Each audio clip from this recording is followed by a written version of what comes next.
Welcome. I'm Kathleen KEARNS from Chicago Creative Coalition, and we have this great program tonight about elevating your social media.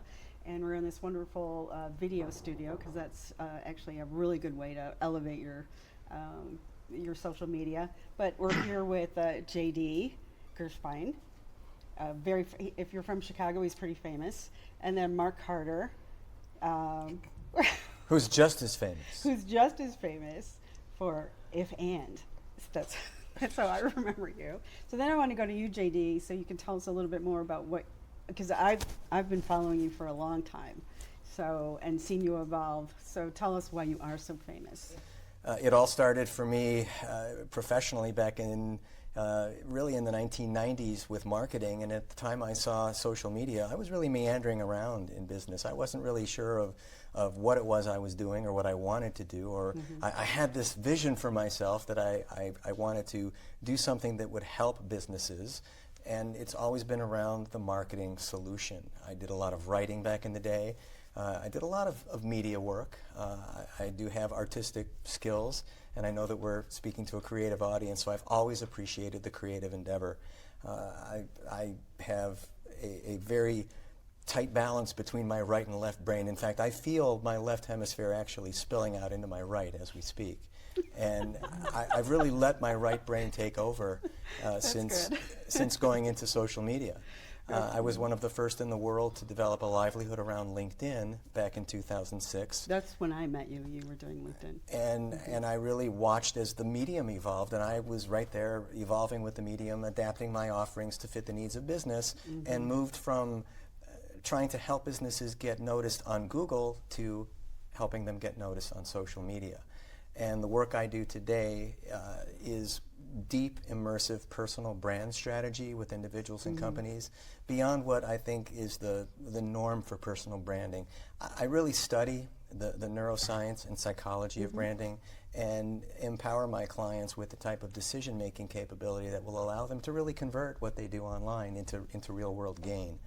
And as we sit here today, I'm really taking on more video programming, new media production. I'm very interested in how the visual media and the visual arts can be leveraged to really drive businesses forward, empower people, but also entertain them at the same time. I think that's what I liked about you is it wasn't just this cut and dry, cookie cutter way of doing things. That it was more creative, and it was dug in deeper to what the person was all about.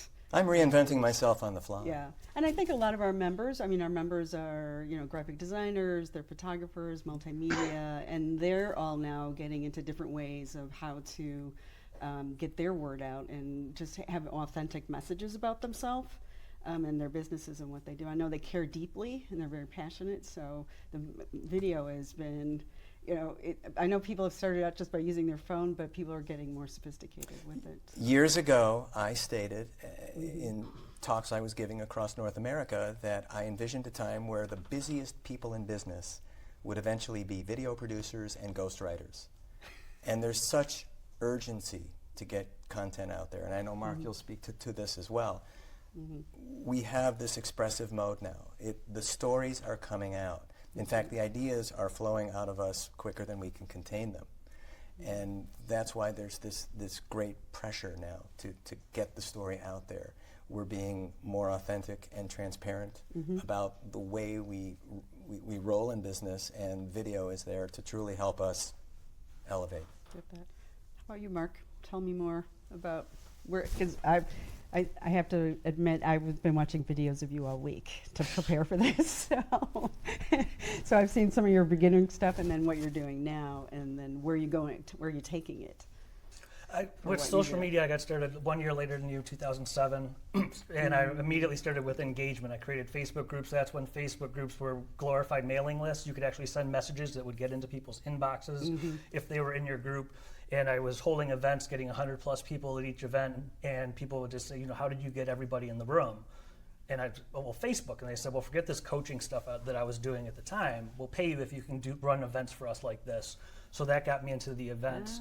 On the video side of things, in 2012, I was interviewing a speaker at a conference, and I looked him up, and he always does just him on camera, And I figured I'm safe. I can sit off camera, we can talk, I can have my editor take care of things. And right when the camera went on, he grabbed my hand and said, "No, kid, you're in the shot with me."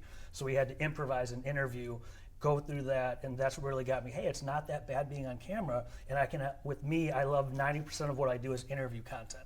It's me interviewing other people, sharing their genius, getting their ideas out and helping them share them. So that's one of my favorite things with what I do is I get to meet some amazing people. It's not just me behind a camera. There's that kind of conversion process that's necessary to get the content out of the brain, out of the mouth when the camera is rolling. It looks so easy, and with so many people now starting to mobilize around video production, and again, I applaud the effort. I think there's some training in order. I think you've got these little cottage industries of helping people become better on camera, media relations people, media training. Media training is important. You just can't turn the camera on yourself, and you just can't go in front of a camera and expect to stand and deliver perfectly the first time and every time. It does take training. It does take rehearsal. And I think that brands will separate and elevate once they learn the intricacies of the studio and how to really physically translate their ideation and their value on camera. It's one thing to get good at talking to a camera, which what you mentioned with media training. I remember thinking, oh, I can turn on a camera. How hard could it be? It looks so easy. You just talk to the camera. What are people talking about? And then I watched the video and someone, oh, hell no. It was just not good. And then so getting used to that, but then being able to carry on a conversation, I think, is that next level. And also being judicious in what you release into the social mainstream, because if you're going to put out video for the sake of putting out video, content for content's sake, so many people do that. It's going to be rushed, it's not going to look good, it's going to look ill-conceived, you're going to fall flat, you won't get the message across. Because some people can look good on an iPhone because they understand what they're doing, they know what they're doing, they've been trained, and they have a message to share. I think that's what most people miss, is everyone talks about video, you got to be on video. Now there's LinkedIn Live, at least with the influencers, and Facebook Live, and they just think, oh, I have to be on video. It's like, no, you have to share a good message. What is your message first? What is your purpose for the video? Who do you want to reach? With those three things in a plan, then they can go out and make it. A great video a week is better than a video every day. I mean, one a month is better than one video every day just for the sake of content. Well, I think that when I was watching some of the videos, like both watching yours and then just looking at videos all week long of the ones that I was intrigued by or ones that I just wanted to turn off. And most of them stimulated something in me that wanted to start a conversation with, like, did you hear about that? Or even wanted to talk to that person. So how can video actually, because it's digital, but we want to take it deeper to go to create some kind of relationship. Well, you're trying to make a visceral connection with the viewer, which is very difficult because you're speaking to a pane of glass, a circular pane of glass, sometimes with little green lights around it. That zone where you have to look into, and you're concentrating on your posture, your gestures, your intonation, your inflection, and all these things start coming into your mind, and suddenly you realize that you may not be delivering the kind of product you want. You go astray. You don't do it in one take. Maybe it takes 6 takes. Maybe it takes half a day. But finally you get it out, and through the miracle of editing, you're able to produce some content. You get a little bit more confidence. You're releasing and liberating more of the voice within, and now you can get a handle on your own video. And through the production, through the rigors of production and all the training and all the rehearsal, guess what? You start to tell a better story. And you start to develop a gift for being on the camera. You welcome it into your life, and you say, okay, to Mark's point, I'm going to produce one solid video a week, per month, per quarter, and it's going to be out there, it's going to represent me, it's going to be evergreen, and ideally it will convert into more meaningful conversations about what I do and what I can do for companies. I think that's what people miss about videos. It should be the starting point of a conversation. Like you said, it makes you want to talk to the person that's being interviewed, talk to the interviewer, whatever it might be. But it should, the purpose should be start a conversation, not put myself on a pedestal. And hey, everybody listen to me. I see a lot of videos online where it's like, oh my God, I get it. Okay, enough. Start, even if it's just them on camera, the great people are the ones who are asking questions on camera to get something in the comment boxes below so they can actually be engaging in a conversation and engaging with their audiences. And we're slowly reaching a point where, in terms of the elevation dynamic and elevation strategy, with everybody doing video, now it's going to take something to get that video watched. You've got to break through the clutter. You've got to be good enough and cool enough to have people actually launch the video. And whether they have earbuds or not in their ears and they're looking at captions, it's still got to be good. It's got to hold them wrapped for a minute, minute and a half, 2 minutes. Anything longer than 2 minutes at this point, it's pretty rough, even if you're on the train waiting for your stop, whatever. But at this stage of the game, we're getting our, with apologies to Paul McCartney and Wings, brand on the run, so that people are taking us in limited doses. And from that, ideally, we're creating memories for them through our content, ideally enough to create a craving where they'll watch us again and again. How do you think, so I'm on YouTube and I'm watching people that give you their slice of life all day. I mean, they've some people have made a big business out of it. But it's still, I mean, in some ways it feels voyeuristic, but I don't feel like I get much out of it. But so that makes me think that other people are thinking that video is easy or telling stories are easy. So how do you think those types of videos have affected, you know, actually really telling good stories and branding and marketing? I think they help elevate them because people get so used to seeing what you just described that when they see something medium to good, it's like, wow, that's really, really good. And they appreciate it more and they want to subscribe to that YouTube station or wherever they might see it. But I think it helps to elevate. When you can get past it, though, to what you said, JD, you had now also on the other side, it's if they can find the good videos, they get elevated. Otherwise, they get lost in this mess of, oh, no, another day in the life. I'm so tired of this. I don't want to watch it. But if they can get through that, that's how you can get fans. And the other piece is, how are these video producers and anybody that undertakes the challenge of producing video on a regular basis is a video producer, a new media producer. So if we producers are out there generating this content, how are we going to draw people in? Are we going to look like just another bubblehead who has dressed up his office with a green room studio and just talking in front of the laptop? Are we going to walk around our neighborhoods with the camera way below eye level so we can see up our nostrils? I mean, you've got people doing all sorts of things on a daily basis. They're really becoming citizen journalists chronicling their own lives. Zero value. And again, I'm a tough audience. I'm a bit of a content snob. You want to keep me involved for a minute and a half, 2 minutes, have something that I can watch. And I would never want to insult my audience doing that, or my, my quote-unquote, the people that I want to have see this video, the target market, so to speak. My target market is anyone who finds it fascinating at this stage of the game, because we draw people in with this, we get them to maybe wait for the next one, or connect with them, take them to our portfolio, and ideally give them video that will command their attention. We're in the attention economy, and if you can't break through in the first few seconds, or even with the picture that's ready to launch as people are scrolling down their LinkedIn homepage or their Facebook wall, you just got no shot at this point, because we're getting tougher. The stakes are going up. We're a discerning audience.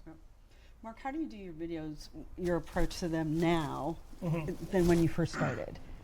I mean, do you have a process? Do you have a purpose? Do you start with an outline of what you want to do? Or did you do that in the beginning, or did you just like? Well, the first one was completely improvised because it wasn't planned. So, but you just roll with it and go about it. What I do now is when I have a guest on, there's a preparation phone call, 15 to 30 minutes, and I just get to know them. What it really becomes is almost a pre-interview interview. I get to know what they're about, how they handle their conversations, what they like to talk about, what they don't, and we just decide on, I call it a jumping off point. Here's what we're going to start, and I can find out what you had mentioned earlier, what not to talk about. What don't you want me to bring up just in case. And we have a jumping off point, and every video has a purpose. We're talking about, Bo Jackson talks about mentoring. John Doe talks about marketing yourself. And that's one thing I'm really big on, is not just going into a video, even whether it's a celebrity person, a business person, or somebody next door. For the sake of a video, let's just have a conversation, turn on a camera and see what happens. It's let's have a conversation with a purpose for this audience and see how they like it, and then we stay on track. So it's an improvised conversation, but it's also very, very focused. We're only talking about that one thing. So when people leave, the biggest promise I have with my videos is whatever the topic is, you're going to walk away with something you can use. So many videos I would watch myself. You could hear Mark Zuckerberg talk for 3 hours, literally, and go back to work, go back to your business, and have nothing change. Because it was nice to hear him talk. Now what?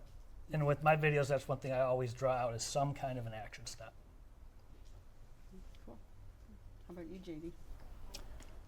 How can I improve on what Mark just said? You're going to find a way. How is that You're going to find a way. Preparation, rehearsal, composure, on-camera presence, these are all terms we're hearing about today. Mark and I have that in common. I believe I have a unique gift for drawing the story out of people, something I've been able to do since high school. I always dreamed of doing a talk show, so when it finally arrived at the point where the planets aligned just right and I could play my day hustle, my day job against my side hustle, I could release this show called The Electric Narrative. And it's a storyteller show. There's a demand on people to be storytellers, and people are great storytellers. It depends on the level of courage that they need, or to be cajoled or elbowed to tell it. So the goal is, how can they tell it in the best possible way to an audience that is receptive and willing and supportive? They want to hear it. So the goal for Mark and myself as interviewers, as hosts, is to pull it out of people as genuinely and as gently as possible, and really just shut the hell up and let them talk. It's not about us. It's not about us. It's about the person sitting next to us. That's who the audience came to hear. And I want to play to their sweet spots as guests. It's their story, not mine. But again, I'm also thinking, if I were in the audience, if I was watching this, what would keep me riveted? What would keep me interested? And I try to ask those questions that I myself would want answered.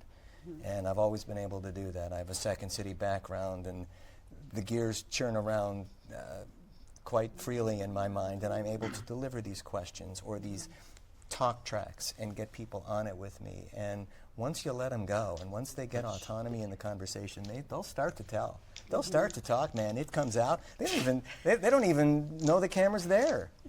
It's just two It's people happening right now. It's happening right now. Although I know the camera's there. I'm just not attracting attention to it. And camera presence is important. And if you're truly going to elevate and deliver meaningful video content, you have to pretend that the audience is the fly on the wall. You're doing this for them. It's not for you. I mean, that's what I'm hearing you say, is that Yeah. it's not about you. It's about whoever your potential client is. It's about your audience. And what they want. And what they want. And being in Right. tune, that's the other Being side in of being in tune to tune, that. whether it's the market research or just conversations you have with them, you've got to find a way to stay in tune with what your audience wants. It's not just, I have a big mailing list, let's send out another piece of content. It's what do they actually want? Maybe pull them, talk to them, have conversations, and then give them what they want once you know. Yeah, And a you've lot gotta- of stuff you've can gotta- wash out in post-production, too.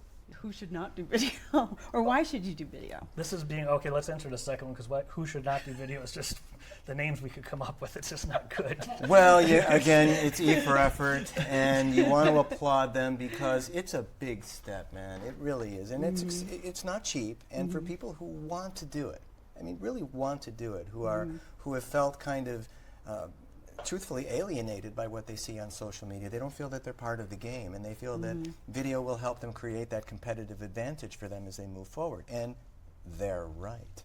Video will create that competitive advantage, but not just any video. Right. So again, finding it in front of the camera, letting the energy kind of circulate a little bit, maybe even if it takes a half day to get out 1.5 minutes of video, in the hands of a good editor, they'll make it work. The idea is to do it once. Applaud the effort, find the support within your circle of influence, people who would be willing to like it, comment and share it. We really haven't talked about the social media component that lies behind this, which is a real engine for our promotion. And we really do, as we're making these videos, have to evangelize our presence on these sites. We have to find people who would be willing to share it. If I'm guesting on your show, I don't put the onus of promoting my appearance on you. It's going to be really great content. Ideally, it elevates your profile as a host, but it elevates my profile certainly as a guest. Absolutely. And I told that to my guests. I always tell them, if I'm interviewing you and you say something that's on point and on brand and on topic, this is now a crown jewel of your marketing portfolio, and you're free to use it as you see fit. With the video afterwards, you With mean? the To video make them sell- afterwards, well, if they're absolutely. showcasing genius, they should be able to share it afterwards. Absolutely. And that's what can happen with a good interview. Well, that's the next step. I mean, I go to think about when everybody got a website, and then thought it's just going to sit there, and everybody will visit it. Circa 1999. Yeah. So, I mean, there's a lot more involved. It has to be organic. It's not a static thing. So how is it with video? I mean, you shoot these videos, then what do you do with them? Then it becomes a marketing video. It's not a marketing video until it's put out there somewhere. Until then, it's just content in the can that you're trying to edit and polish and shine up and make look good and feel comfortable about releasing it. I can state personally, I'm a bit of a perfectionist. I'm not what you'd call a prolific video producer just yet. I've got a lot of video in the can that I painstakingly go through to find just the right sequence. And I'll get it down, I'll micro edit to a couple frames just to make sure that it's good, because there's someone on the other end, hopefully, that's going to watch it, and it's all going to come back to me. And if I'm putting out good quality content, I truly take my role as a leader by example seriously here. If I'm going to show people how it's done, I have to be good, and I work at it. I mean, broadcasting is not easy. It truly isn't. There are a lot of people that can fall flat in front of a microphone. I learned at 14 years old that it ain't all that bad to vanquish your fear and start talking to people, because I did radio in high school and all through college. I did television production, so I have the background. But those skills lay dormant for a long time. And Mark, who I know also is a public speaker, speaking and extemporaneous conversation with people, improvisation, these are all things that we do every day. Can we translate them in front of the camera? Can we seem real and believable and trustworthy and confident? Is our value going to be taken at face value? You have a lot of people in business now, gurus and experts and Sherpas and mavens, call them what you will, guiding lights, that are out there trying to educate us on their platform or pitch us their online course. Are they believable through their video? Are they just huckstering us, or are they really trying to give us something that will help us jet propel our businesses? I try to stay away from the guru speak, by the way. I'm not really, I don't have an online course, for the record, and I'm really just trying to demonstrate to people the value of video as to helping them tell a better story in the real world. Because the visual arts, the visual media, it's a very ephemeral, temporary thing. People go back into the real world, and that's where business is done. Well, I was just going back to Mark's why. I mean, it has to be what happens after the production, too. It's like, how am I going to use this video? Where's it going? I mean, there's a lot more to the story. It's just not going to sit. If you really want it to be effective, you have to make a full plan after that as well. Well, with me, the person I interview, sometimes it's strategic. They're going to share it. And I find marketing partners, and that's why being on point with a purpose for a video and say, look, there's value in this video. It's not just an interview or someone talking to the camera. Find people say, oh, I'll share that. I have a group of young entrepreneurs, and this is about starting your own business from a serial entrepreneur or venture capitalist.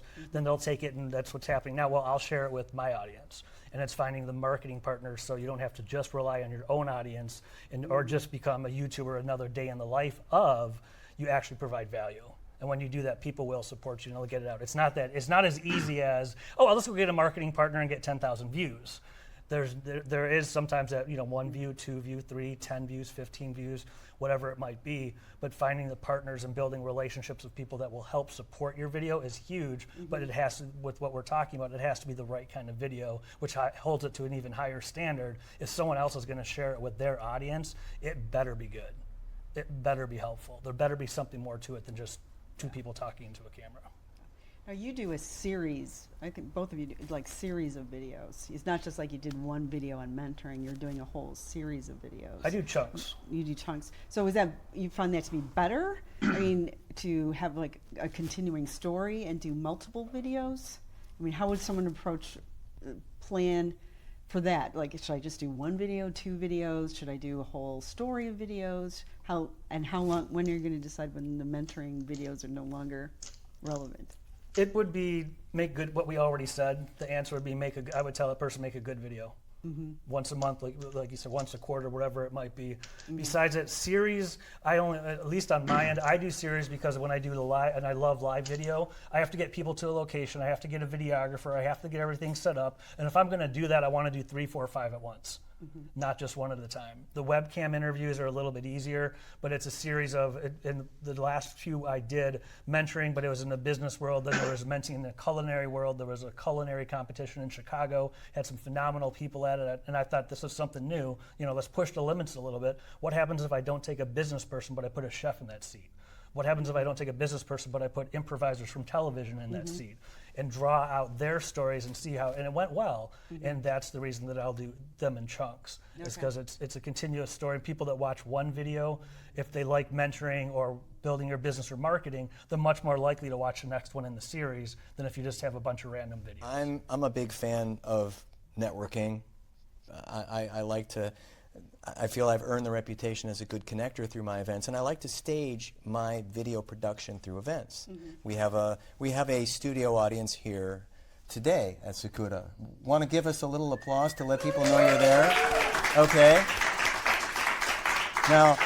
Now for the record, that is not an applause track. That's real human beings applauding, because if you're going to truly elevate, you can't do it on the medium alone. You need a community around you. Right. People who could be your megaphones.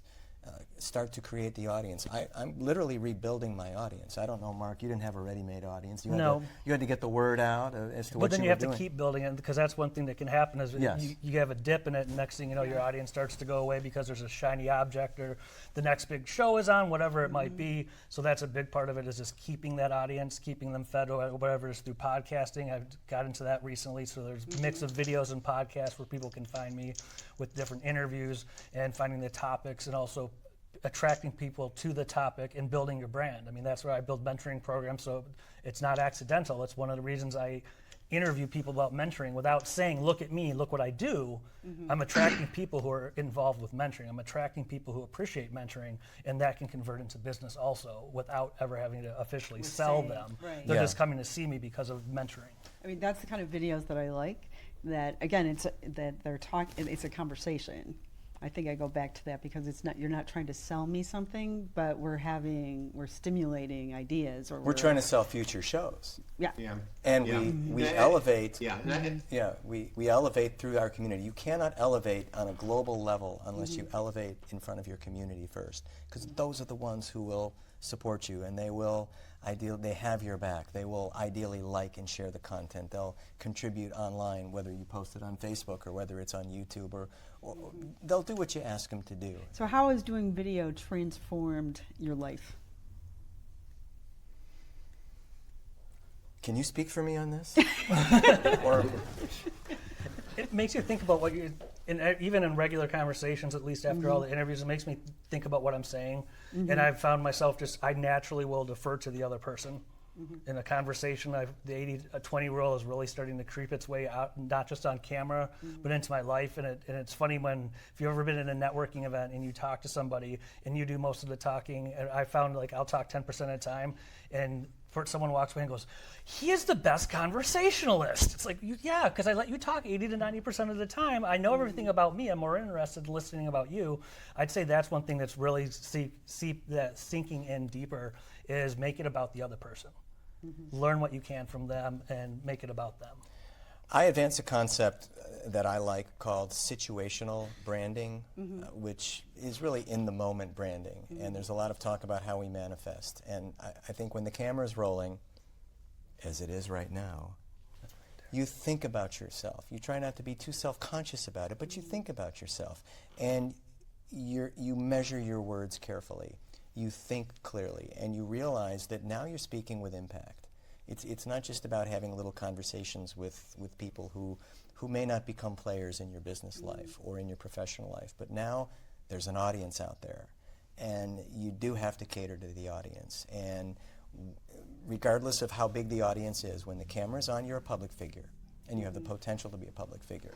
And I think that, I'm sure this goes through Mark's mind as well. Yes, it is all about the guests, but it's his name on the program. He's the host. I'm the host of my show. I'm bringing guests on. They trust me implicitly to draw the story out of them, and I trust them implicitly to give me and the audience what they need. So ideally, that's how a show comes together. How has it transformed my life? I think I've become a little bit more relatable. I think more clearly about what I'm going to say before I say it, which Sometimes in our lives we may have had problems. We're all loose cannons at one point or another, and it does kind of slow things down a little bit where we can edit our thoughts and mechanically really start to deliver more effective programs and presentations and have better real-world conversations. I'm more confident. Believe it or not, Mark, I was a shy kid growing up. Sure you were. That kind of found it on the internet, So really. you transformed. A little bit. I mean, A little bit. I transformed in high school, but I mean, I believe in how we are hardwired as kids, Piagetian psychology, how we incorporate schema and develop the world around us and incorporate and make selective discards as to what works and what doesn't for us. But for me, I always kind of watched and observed and pinpointed and incorporated what I thought was relevant into my life. It was never a discipline problem in school. I never blurted stuff out unnecessarily in class. I always kind of paid attention, did well. And when it came time to get to high school, my world opened up when I saw the microphone and really just got more confident in talking to people, which is carried over in the business world. If people tap me on the shoulder and want to say hi at a networking event, they know what they're going to get. They're going to get this kind of thing. I'm not going to be anyone else. I can only be me. I've prepared for the role my whole life. How do you integrate video with the way you do all of your business? It's what's your purpose, what's your plan, and one of the best things, one of the reasons I do interview content is if you're doing interview content, a couple things come out. One, you don't have to think of anything but a topic. Show someone else's genius. You know how much time that saves in banging writer's block, head against the wall. What do I write about? Finding an expert to interview. So in your field, about like I do mentoring programs, so I interview people about mentoring. If you're creative with websites or whatever it might be, with marketing or PR, interview people about marketing and PR. And the cool thing also about it is the connections you can make at any level of anyone in business, from the C-suite on down. Very few people say no to an interview. You're basically saying, okay, would you mind looking smart for X amount of time? Most people will get on the phone, they'll get on a video, they'll get on a webcam, and it's just letting them look smart. And so your content at the end of the day, like you mentioned, I'm the one doing the interview, so it does help me, but you don't have to think of the content, you don't have to come up with everything on your own, and you get to network with people. And even on cold calls, people say, yeah, I'd like to be interviewed. That's been one of the best, and I tell this to everyone from professionals to college students. You could start a LinkedIn blog and blog for free on LinkedIn. I'm taking out the lowest common denominators, and you don't even have to get a freaking domain name. You can have LinkedIn posts and articles, write them for free, do a series about, like I'll tell college students, do a series about how to get hired out of college. The person you're going to go to are the HR managers, the recruiters. You know who those people are? The ones who, once they're in your network college student, will give you a job. They will help you. Startups that want to get funding. Do a series about venture capital. Do a series about how do you get a business launched, and interview venture capitalists about it. Interview investors, private equity firms. They will say yes to it. When they say yes to this and you're promoting them and you're making them look good, now they're in your network. The very people you want to do business with will say yes to you and be in your network. And if they're good networkers, they're going to ask you what you do.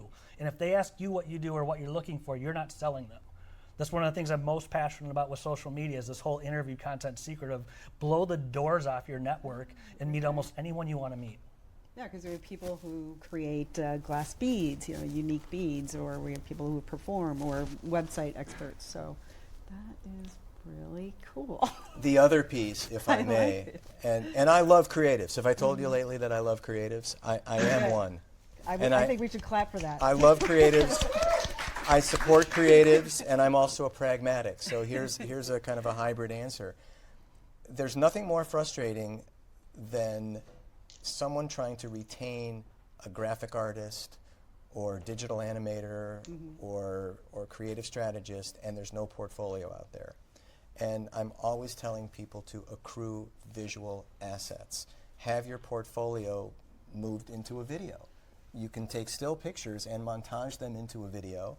You can do all sorts of things with your content. You can, if you're uncomfortable about going in front of the camera, turn the camera on a satisfied client and let him or her do the testimonial for you. put that on your website and give yourself the essential social proof. That is quite a competitive advantage. The power of the video testimonial cannot be underestimated because it's other people's words about you. And ideally, if it's shot, if you're shooting a subject who's speaking from the heart about what you've done and all the great work you do, it's going to help make up the mind of a lot of prospects. Trying to think how creatively we can show our own work and not sell it, but actually tell a story while we're doing it. In So personal that's branding, we're technically creating the exhibit and curating the exhibit on us. What are we putting out there for public consumption? What are we leaving behind? What do we want people to see? What are we going to keep guarded and close to the vest? Wow, this has been a great conversation. And I'm Has it glad- really, or are you just Yes. saying that? No, because She kind You're reading cue cards? of has to say that. that true. teleprompter, yeah, it just went away a long time ago. Thank you very, very much for being here. It was a lot of fun. It was my first time, so this was great. You did great. Did she yes. do great?